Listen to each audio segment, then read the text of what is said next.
Hi guys, welcome back to my YouTube video. So in today's video I'm going to be coloring my wig with only using hydrogen peroxide in 40 volume. Now I did see a YouTuber by the name of Fabulosity is Me do this about 7 to 8 years ago on her YouTube channel, and ever since then I wanted to give it a try, so I'm finally getting around to doing it now. And also when I went to cosmetology school, I learned that hydrogen peroxide can actually be used as a permanent hair color, and that's because hydrogen peroxide works in the hair cortex, the innermost part of the hair that holds the pigment that gives the hair color. So it goes deep into the hair cortex. It doesn't just sit on top, and this is why it's a permanent color, and it can change the hair from black to brown. Now in a lot of cases hydrogen peroxide is used with a hair colorant to, if a person wants to use natural colors or crazy colors, it all depends. But in this case I'm only using the peroxide by itself. I would like to see the end results that it gives to me, and I used the highest volume possible so that I didn't have to go back and color twice, basically, because I just wanted to do this in one go. And this is not the professional way of doing things, by the way guys. It's a very lazy way of doing things, but I just wanted to do it like this for today. And also I made sure to get the peroxide all over the hair, in between, at the ends, and also on the closure.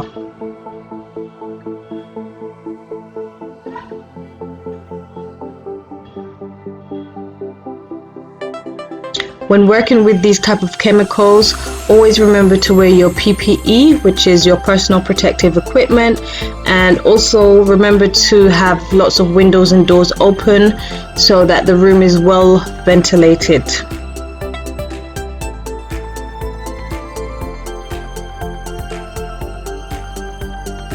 Next I'm going to insulate the wig inside a plastic bag just to get it heated and working, and make sure that the hydrogen peroxide does a really good job of processing the hair. I cover it and I leave it for about 50 to 55 minutes, only because I went over the timer that I set. I originally set 45 minutes. And at this stage the bowl was hot, the wig was hot. It didn't burn me, but it was really hot, and it was also steaming, and obviously the chemical smells were going everywhere. So that's why it's important to have your doors and window open as well. That's what it looked like after 55 minutes.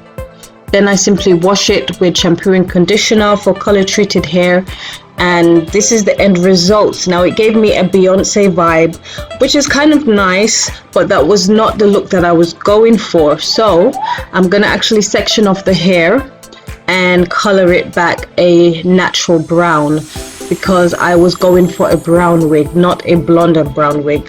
But it's interesting to see that the peroxide turned some of the strands blonde and some of it brown, and I'm guessing that could be because the hair is coming from different vendors. So when these factories put the hair together, they're sourcing the hair from all around China, from all around India. So I'm guessing different vendors have different things done to their natural hair, and as a result the peroxide has now reacted in a different way to each strand. So that's the theory that I'm going with. So I've covered up the parts that I don't want to color, and I'm just going to color the top section only. Now I got this hair color from the Poundland for £2, and I'm just going to follow the instructions. I don't want it to get super dark, I just want a nice light brown, soft brown.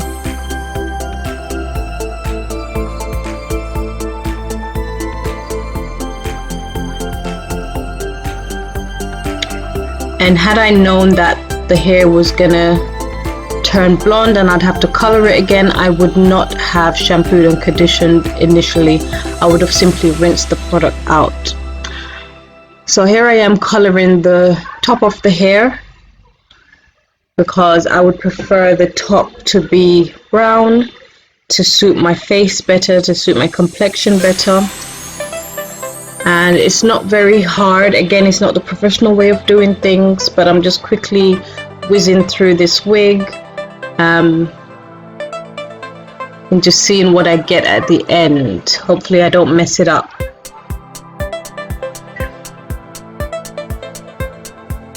Hairdressing is all about trial and error.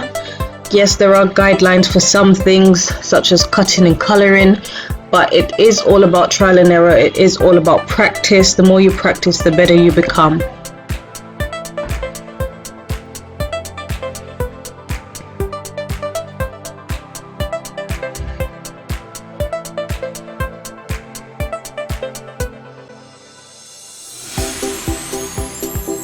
And I cover that up and I let it sit for about 8 minutes.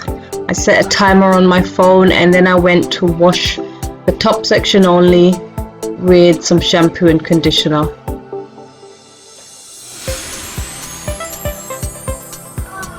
So this is the end results. Again, I felt like I left behind too much blonde, so I went in again and colored some more sections, but you won't see that on camera. And that's like a lot of blonde that was left back.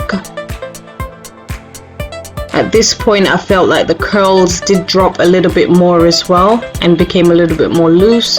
I'm showing you there that I sewed in an elastic band, and now I'm just going to go ahead and cut the lace and style the wig. So I got those items from Amazon, and I'll leave links down below. You can check out my Amazon store.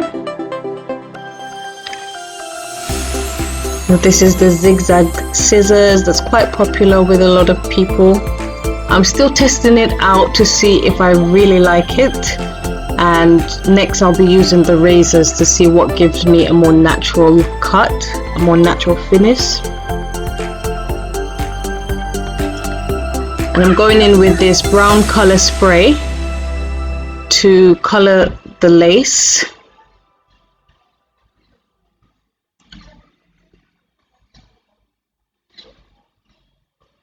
And I'm going in with some holding spray on top, and just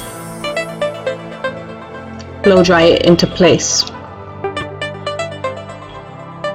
Now the products that I use to style this wig are slightly different from what I normally use. I normally use water serum and mousse, but today's video I used this Lotto body sample that I had. It's like a pudding, and I used an oil serum which was quite on the thick side by Talia Wajid. In future I wouldn't use the Talia Wajid serum again because it's too thick for the wig, and I don't even like it for my natural hair. So the pudding I would try again on its own.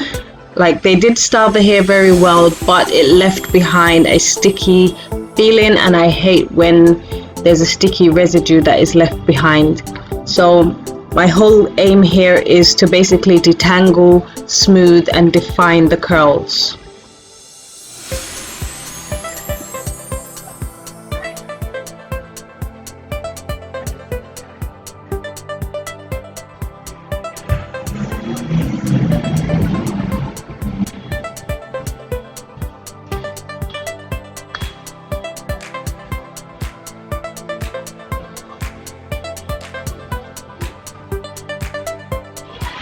And now I'm just going to trim the ends because the ends did get a bit raggedy due to the peroxide.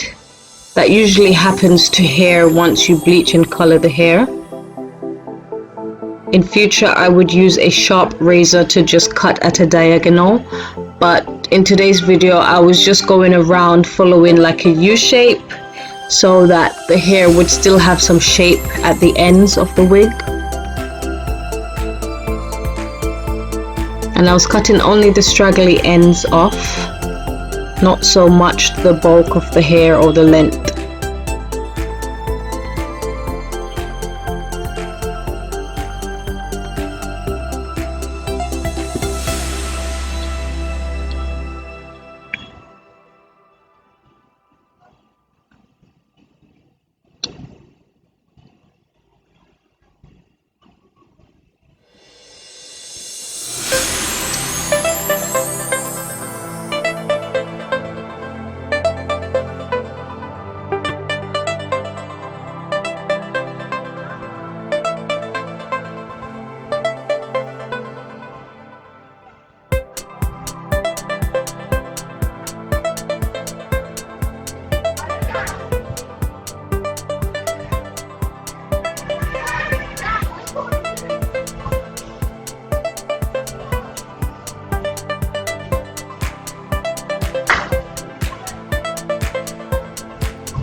And this is the end results, guys. Tell me what you think down below. Leave a comment, like, share and subscribe, and I'll see you in my next video.